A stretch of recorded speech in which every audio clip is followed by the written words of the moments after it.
Scold's bridle. Mostly used in medieval Britain, this was an iron mask locked on a person's head. It had a sharp, spiked metal plate that went inside the mouth. If the victim tried to talk or move their tongue, the sharp spikes would cut deeply into their flesh, causing constant pain. Thumbscrews. Mostly used in medieval Europe, thumbscrews were used to get answers. The victim's fingers were put inside a heavy metal clamp, and the torturer turned a screw to squeeze them. It would completely crush the bones and burst open the nail beds. Bastinado. Mostly used in Asia and the Middle East, bastinado was the beating of a victim's bare feet with a heavy wooden rod. It was made to hit the sensitive areas on the bottom of the feet over and over, causing extreme pain and leaving the person completely unable to walk. Knee splitter. Mostly used during the Spanish Inquisition, this tool was made of two blocks lined with sharp metal spikes. Placed on both sides of the victim's knee, the torturer turned a large screw to press them together, completely crushing the joint, bones, and flesh. The boot. Mostly used in medieval Scotland, the boot was a heavy iron case placed around the victim's leg. The torturer would drive large wooden wedges into the case with a heavy hammer, crushing the flesh and completely shattering the leg bones into tiny pieces. Scavenger's daughter. Mostly used in Tudor England, this iron tool did the opposite of stretching. The victim was forced to curl up into a tight ball inside a metal frame, and the torturer turned a screw to squeeze their body. The pressure crushed their spine and forced blood out of their nose and ears. Heretic's fork. Mostly used during the Spanish Inquisition, this was a metal collar with sharp spikes at both ends. One side went under the chin and the other on the chest. If the victim let their head drop from being tired, the sharp spikes poked deeply into their throat and jaw. Crocodile shears. Mostly used in medieval Europe, these were red-hot iron pincers shaped like a crocodile's mouth. The torturer used them to pinch and rip chunks of flesh, fingers, or toes directly off the victim's body, causing extreme pain and heavy bleeding. Breast ripper. Mostly used during the Spanish Inquisition, this tool was made of red-hot iron claws. It was clamped tightly onto a person's chest and forcefully pulled away, tearing off large pieces of flesh and muscle to cause massive pain. Hanging cage.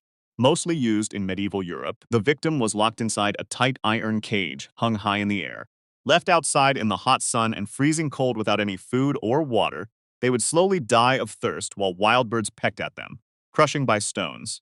Mostly used in medieval England, the victim had to lie flat on the ground. A wooden board was placed on top of their chest, and heavy stones were piled on it, one by one. The massive weight slowly squished their body, breaking their ribs and making it impossible to breathe. Spanish donkey. Mostly used during the Spanish Inquisition, this was a sharp, triangular wooden block. The victim was forced to sit naked on the sharp edge like a horse, and heavy weights were tied to their feet. The heavy downward pull slowly split their pelvis and broke their spine. Judas cradle.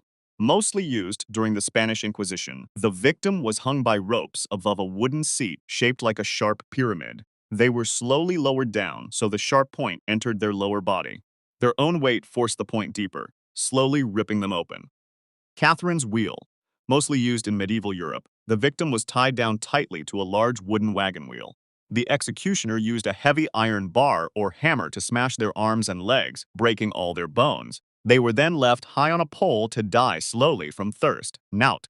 Mostly used in Imperial Russia, the knout was a heavy leather whip made of many braided strips with sharp iron hooks tied to the ends.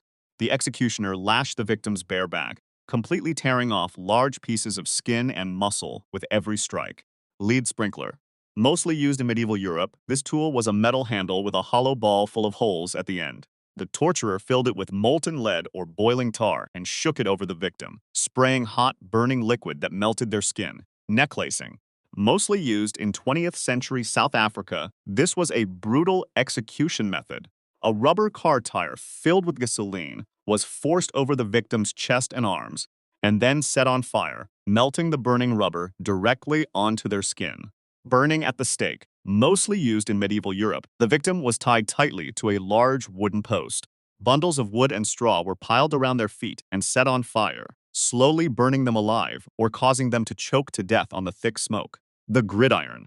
Mostly used in ancient Rome, the gridiron was a large metal grill placed over hot glowing coals. The victim was stripped naked and bound to the iron grates, slowly roasting them alive from the back up. Iron chair. Mostly used during the Spanish Inquisition, this was a heavy iron chair covered in hundreds of sharp spikes. The victim was strapped down tightly, forcing the spikes into their flesh, while a fire was lit underneath to heat the metal red hot. The rack.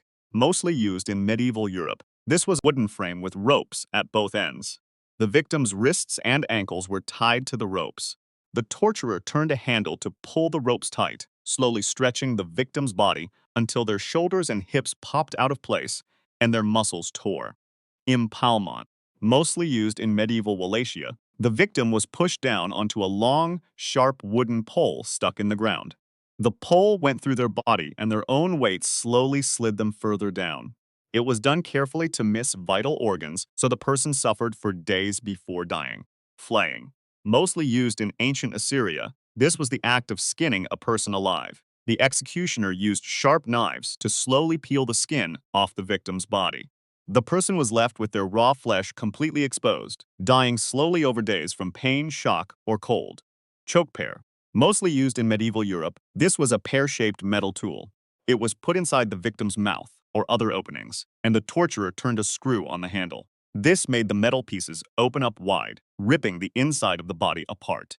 Crucifixion mostly used in ancient Rome. The victim's arms and feet were nailed to a large wooden cross. They were left hanging outside under the hot sun. Because their body weight pulled down on their arms, it became very hard to breathe. The victim had to painfully push themselves up using their nailed feet just to take a single breath, leading to a slow death from exhaustion and suffocation over several days. Iron Maiden. Mostly used in medieval Europe, this was a tall metal cabinet lined with sharp spikes inside.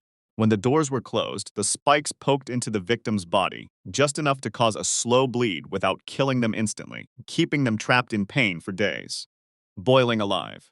Mostly used in medieval Europe and Asia, the victim was dropped into a giant pot filled with oil, tar, or water. The liquid was slowly heated up to a boil, melting their skin and cooking their body from the outside in. Blood eagle. Mostly used by Viking warriors in medieval Scandinavia, the victim's back was cut open, and their ribs were broken away from the spine to look like wings. Their lungs were then pulled out through the wounds, causing a slow and painful death. Lingqi. Mostly used in Imperial China, this was known as death by 1,000 cuts. The executioner used sharp knives to slowly slice off small pieces of the victim's skin and flesh over many hours, trying to keep them alive as long as possible before the final blow. Scaphism. Mostly used in ancient Persia, the victim was trapped between two wooden boats. They were forced to drink milk and honey to cause bad diarrhea, and covered in the mixture, which attracted swarms of bugs that slowly ate away at their flesh while they rotted alive.